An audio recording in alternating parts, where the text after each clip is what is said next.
Unlike every other planet in our solar system, Earth's surface is 70% liquid water, which, while useful for life, is also kind of weird, because everything we know about how and when our planet formed says Earth's surface should be bone dry. The story goes like this. Our solar system formed from the collapse of a large cloud of dust and gas. The dense blob of gas at the center ignited to form the sun, which, as a young, unstable star, unleashed a fierce solar wind.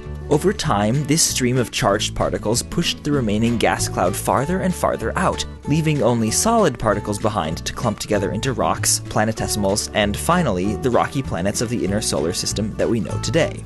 And here's the problem. Water, in the form of ice, couldn't have been one of the solid particles that stuck around to form our planet, because the early inner solar system was far too hot for frozen water, and any water vapor would have been blasted away by the solar wind. So if Earth didn't start off with water, how did we end up with such splendid oceans? We know H2O wasn't manufactured here over the eons, because natural processes like combustion, breathing, and photosynthesis create and destroy roughly equal amounts of water. And either way, the amounts in question are so minuscule that they can't account for the abundance of water on the planet. Since Earth's water was neither part of the original package nor manufactured here, it must have flown in from far away, on meteoroids or comets or other bodies originating in the outer solar system where they were far enough from the sun for frozen water to survive. The dirty ice balls we call comets are a logical candidate for the source of our water, but were ruled out when we discovered that they were far richer in heavy hydrogen than Earth water.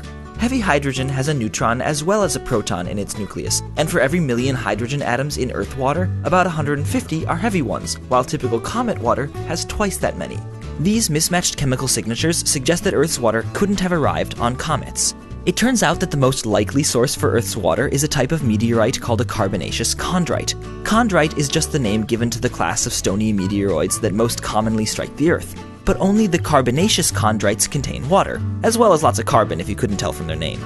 They have water in them because they formed out beyond the sun's frost line, and what's more, their water has levels of heavy hydrogen similar to that of Earth water, strongly suggesting that these Earth crashers are the source of our ice caps, clouds, rivers, and oceans.